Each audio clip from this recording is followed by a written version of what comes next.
আসসালামু আলাইকুম বন্ধুরা, কেমন আছেন আপনারা? আশা করি সবাই ভালো আছেন। আলহামদুলিল্লাহ আমি ভালো আছি। আবার একটি নতুন ভিডিও নিয়ে আপনাদের সঙ্গে চলে এসেছি মিজানুর রহমান আজহারীর ওয়াজ।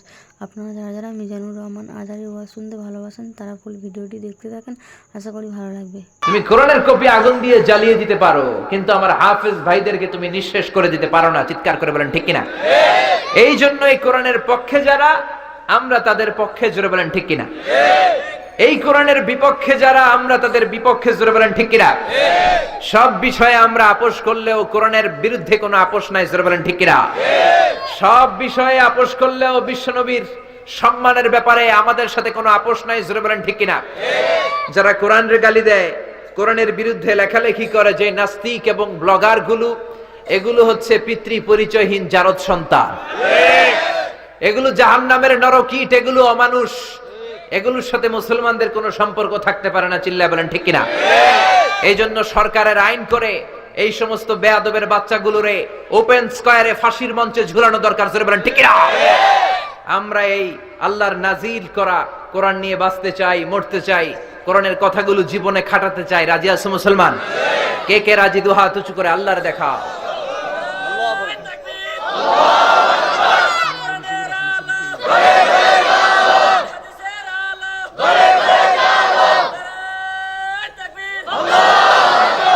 আল্লাহ আমাদের স্লোগানকে কবুল করে নাকি আমরা পড়ি আমিন। আর জোরে পড়েন আমিন। এজন্য সব সময় কোরআনের পক্ষে থাকতে হবে। কোরআনের মাহফিল এক জায়গায় বন্ধ হয়ে গেলে খুঁজতে হবে কোন জায়গায় বন্ধ হয় নাই, ওইখানে যে যে আমরা কোরআন শুনবো, জোরে বলেন ঠিক কিনা? এক মুফাসসিরকে আসতে না দিলে কোন মুফাসসির আসতে পারে তারে নিয়ে আসতে হবে, চিল্লায় বলেন ঠিক কিনা? কোরআনের এই পথকে ছাড়া যাবে না, কোরআনের এই ময়দানকে ছাড়া যাবে না। এই ময়দানের মাধ্যমেই আমরা বাংলার জমিনে কোরআনের কথা বলার সুযোগ পাই। এজন্য এই পথে থাকতে রাজি আছেন তো? এই পথে থাকাটা এত সহজ না, এটা কুসুমাস্তীর্ণ নয়। এই পথটা কণ্টকাকীর্ণ, আপনার জন্য কেউ ফুল বিছানা করে রাখবে না। এ পথে কাটা দিয়ে রাখবে, এ পথে হুমকি থাকবে, ধমকি থাকবে, জেল থাকবে, জরিমানা থাকবে, জান প্রাণ নাশেরও ভয় থাকবে, কিন্তু কোরআনের রাস্তা থেকে আমাদেরকে পিছু হটানো যাবে না, জোরে বলেন ঠিক কিনা? আমরা সেই কোরআন থেকে শুনবো। কোরআনের 55 নাম্বার সূরা, সূরাতু আর রহমান, এই সূরা থেকে আমরা কথা শুনবো ইনশাআল্লাহ। বলেন আর রহমান মানে দয়ালু। আর রহমান মানে কি? আল্লাহর চেয়ে দয়ালু কেউ আছে? এজন্য চাইবেন কার কাছে? নাকি দয়াল বাবার কাছে? অনেকে গান বানায়, দয়াল বাবা রে দয়া করো আমারে। বলা যাবে? বলা যাবে? কি বলতে হবে? দয়াল আল্লাহ রে দয়া করো আমারে। চাইতে হবে একজনের কাছে, তিনি কে? আল্লাহ। আল্লাহ ছাড়া কারো কাছে চাওয়া যাবে? তবে শুধু খাজা বাবার কাছে চাওয়া যাবে? চাওয়া যাবে? জোরে বলেন।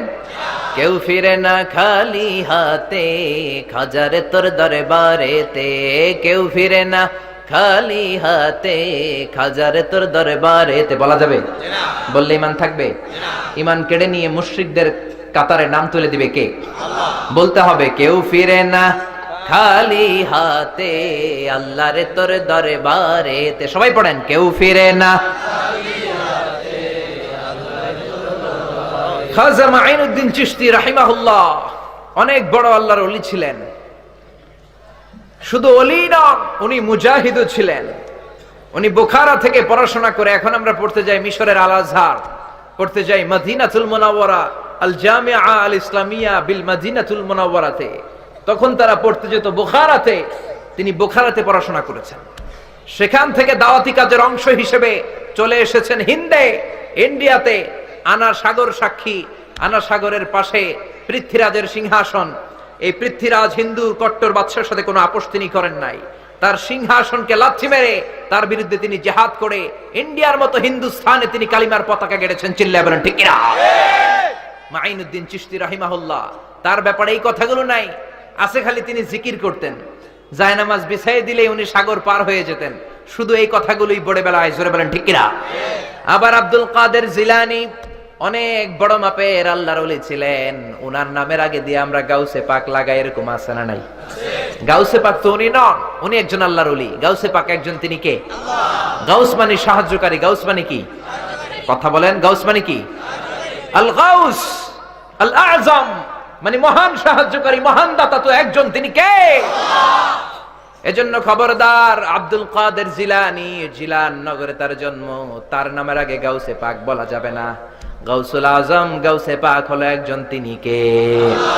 কেউ যেটা দিতে পারে না সেটা দিতে পারেন কে? এজন্য উনার নামের আগে এগুলো বলবেন না। উনার ব্যাপার কিছুই জানে না। উনি হাম্বলি মাযহাবের অনেক বড় ফকিহ ছিলেন, হাম্বলি মাযহাবের অনেক বড় আলেম ছিলেন।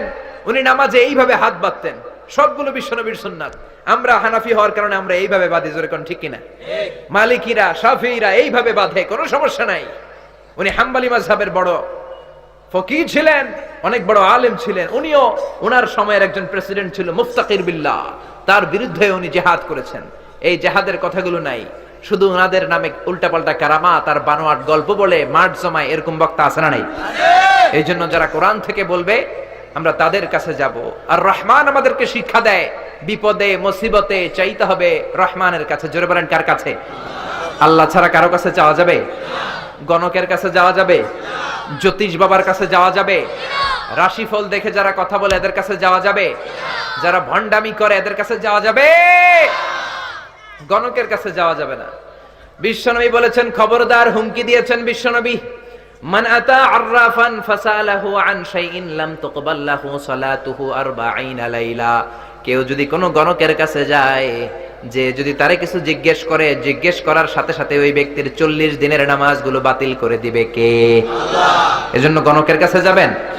গণক তো আপনারা কিছু করে দিতে পারে না, করতে পারে একজন, তিনি কে? আল্লাহ। জোরে বলেন, তিনি কে? আল্লাহ। আবার অনেকে জ্যোতিষ বাবার কাছে যায়, আছে না নাই? রাশি দেখে কথা বলে। আপনি যাবেন, বলবে তুই ভাল্লুক রাশি। আপনার বিবি নিয়ে যাবেন, বলবে তোর বিবি বিলাই রাশি। আপনার বাচ্চাটা নিয়ে যাবেন, বলবেন তোর বাচ্চা ইন্দুর রাশি। আছে না নাই? এরকম উল্টা পাল্টা সব বলে, আসলে তারা কিছু বলতে পারে না।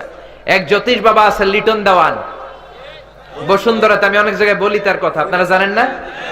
টিভিতেও বিজ্ঞপ্তি দেয়। বসুন্ধরাতে 3-4 মাস আগে শপিং কমপ্লেক্স পুরে সারখার হয়ে গেল। র্যাবের প্রধান সবার আগে যায় এটারে বাঁধছে। তুই বেটা জ্যোতিষ বাবা, বাংলার মানুষের ভাগ্য বলে দেশ, বসুন্ধরাতে তোর চেম্বার আগুন লাগছে, আগে বললি না কেন? তোর তো আগেই জানার কথা। চিল্লায় বলেন ঠিক কিনা? এজন্য জ্যোতিষদেরকে এরকম ধরে ধরে সাইজ করবেন। গণকদের কাছে কিছু জানার জন্য নয়, সাইজ করার জন্য যাবেন। গণকের চেম্বারে যে 20 কেজি ওজনের এক থাপ্পড় মারবেন ডান গালে, পারবেন? থাপ্পড় খেয়ে যদি রেগে যায়, আপনি বলবেন তুমি তো গণক বাবা, ভবিষ্যতের কথা জানো, আজকে এসে যে আমি তোমার থাপ্পড় মারবো, তুমি তো আগেই জানার কথা, আমার দেখে তুই দৌড় দিলি না কেন? চিল্লায় বলেন না ঠিক কিনা? এইভাবে হেকমাতের সাথে গণক আর জ্যোতিষদেরকে ধুলাই দিলে বাংলার জমিনে কোনো গণক আর জ্যোতিষ আর ভণ্ডদেরকে খুঁজে পাওয়া যাবে না। চিল্লায় বলেন ঠিক কিনা? এরপরে অনেকে টিয়া পাখি রাখে, হাতের রেখা দেখে কথা বলতে চায়। খবরদার, এইগুলোই দামি কথা, এইগুলোই দামি ওয়াজ। মানুষগুলো আজকে মুশরিক হয়ে যাচ্ছে। ঘরে ঘরে ইসলামী শিক্ষা নাই, কোরআন নাই, হাদিস নাই, বিশ্বনবীর সহিহ সুন্নাহগুলো পালন নাই। একটু বিপদে পড়লে বাবার দরবারে যায়, জ্যোতিষ বাবার চেম্বারে যায়, দামি পাথর লাগায়, মনে করে পাথর ভালো করবে। পাথর তোমার কিচ্ছু করতে পারে না, করতে পারে একজন, তিনি কে? আল্লাহ। এজন্য খবরদার, হাতের রেখার মধ্যে কিছু নাই। অনেকে বলে হাতের রেখায় ভাগ্য লেখা থাকে, সে নাকি ভাগ্য বলে দিতে পারে, এটাও ভুয়া কথা। ভাগ্য লেখা থাকে লাউহে মাহফুজে। আপনার জন্মের গোটা বিশ্ব সৃষ্টির 50,000 বছর আগে আপনার ভাগ্য লিখে রেখেছেন কে? আল্লাহ। হাতের রেখায় কোনো ভাগ্য নাই, কারণ ভাগ্য তো তারও থাকে যার হাত নাই। হাত নাই, পা নাই, এরকম বিকলাঙ্গ কিছু মানুষ আছে না নাই? অনেক মানুষ হাত ছাড়া জন্মায়, দেখবেন হাত বাঁকা, ডান হাত নাই, বা হাত নাই, এরকম বিকলাঙ্গ মানুষ আছে না নাই? তো যে লোকটার হাত নাই, তারও তো ভাগ্য আছে নাকি ভাগ্য নাই? ভাগ্যের মালিক একজন, তিনি কে? আরো জোরে বলেন, তিনি কে? এরপরে খবরদার, মুসলমানেরা মাজার কেন্দ্রিক হয় না, মুসলমান হয় মসজিদ কেন্দ্রিক। মাজারে যাবেন জিয়ারতের জন্য, আপনার আব্বার কবরে যান জিয়ারতের জন্য, আম্মার কবরে যান জিয়ারতের জন্য। বিশ্বনবী বলেছেন, নাহাইতুকুম আন জিয়ারাতিল কুবুর আলআনা ফাজুরুহা ফাইন্নাহা তুযাক্কিরুল আখিরা। ইসলামের প্রাথমিক জামানায় কিছু স্পেশাল কারণে আমি কবর জিয়ারতে বাধা দিয়েছিলাম। বিশ্বনবী ইসলামের শেষ দিকে বলেছেন, তোমরা কবরে যাও, কবর জিয়ারত করো। কবর জিয়ারত করলে মৃত্যুর চিন্তা অন্তরে ঢুকিয়ে দেয় কে? এই যে আমরা বাড়ি বাড়ি করি, সম্পদ সম্পদ করি, টাকা টাকা করি, এই টাকার মালিক আমি নাই, বাড়ির মালিকও আমি না। জোরে বলেন ঠিক কিনা? 1000 টাকার মালিক, কোটি টাকার মালিক, দামি ফ্ল্যাটের মালিক, এটা কি আপনার আসল ঘর? জিজ্ঞেস করলেই তো বলেন আমার বাড়ি। যেই বাড়িতে আপনি থাকেন, যদি বলি কার বাড়ি, আপনি কোন আমার বাড়ি, তো এটা যদি আপনার বাড়ি হয়, আপনার আব্বা যখন এই বাড়িতে থাকতো উনি কি বলতো? আমার বাড়ি। আপনার দাদা যখন থাকতো উনি কি বলতো? আপনার দাদার দাদার দাদা যখন এই বাড়িটার মধ্যে থাকতো, লোকজন যখন জিজ্ঞেস করতো কার বাড়ি, উনি কি বলতো? আবার এটা যদি আপনার বাড়ি হয়, আপনি মরে গেলে আপনার ছেলে যখন এই বাড়িতে থাকবে, তারাও যখন জিজ্ঞেস করবে, সে কি বলবে? আপনার নাতির নাতির নাতি যখন এই বাড়ির মধ্যে থাকবে, তাকেও যখন জিজ্ঞেস করবে বাড়িটা কার বাড়ি, সে কি বলবে? পরের জায়গা পরের বাড়ি, ঘর বাঁধিয়ায় আমি রই, আমি তো সেই ঘরের মালিক নই। পরের জায়গা পরের বাড়ি, ঘর বাঁধিয়ায় আমি রই, আমি তো সেই ঘরের মালিক নই। পরের জায়গা পরের বাড়ি, এইটা তোমার ঘর নয়, আসল ঘর হলো কবরের ঘর। জোরে বলেন ঠিক কিনা? এজন্য বিশ্বনবী বললেন, নাহাইতুকুম আন জিয়ারাতিল কুবুর আলআনা ফাজুরুহা ফাইন্নাহা তুযাক্কিরুল আখিরা। ইসলামের প্রাথমিক যুগে আমি কবর জিয়ারতে বাধা দিয়েছিলাম, এখন কোনো বাধা নাই। এখন বেশি বেশি কবর জিয়ারত করো, কবরের চিন্তা, মরণের চিন্তা অন্তরে ঢুকিয়ে দিবে কে? এজন্য শুধু জিয়ারতের জন্য যাবেন, কিন্তু কবরে শুয়ে থাকা লোকটার কাছে কিছু চাওয়া যাবে নাকি? আল মাইয়িতু ফিল কবরি কাল গরিকু ফিল বাহরি। সাঁতার না জানা ব্যক্তি সাগরে পড়লে যেমন অসহায়, একজন মানুষ যখন মরে যায় কবরে গেলে সে তার চাইতেও বেশি অসহায়। কোন ঠিক কিনা? তার তো দেওয়ার কোনো ক্ষমতা নাই, তার তো করার কোনো ক্ষমতা নাই। ক্ষমতা যারা জীবিত আছে তাদের বলেন ঠিক কিনা? তার কবরে দাঁড়িয়ে ফাতিহা পাঠ করে চোখের পানি ছেড়ে যদি আপনি দোয়া করেন, তার কবরের আযাবগুলো মাফ করে দিবে কে? এজন্য চাইতে হবে একজনের কাছে, তিনি কে? ভিডিওটি ভালো লাগলে একটি লাইক, কমেন্ট ও শেয়ার করে পাশে থাকবেন বন্ধুরা। যারা যারা শেষ পর্যন্ত ভিডিওটি দেখেছেন তাদের জন্য অনেক অনেক ভালোবাসা থাকলো বন্ধুরা। আর নতুন নতুন ভিডিও পেতে চ্যানেলটিকে সাবস্ক্রাইব করে পাশে থাকবেন বন্ধুরা। ভালো থাকবেন, ধন্যবাদ।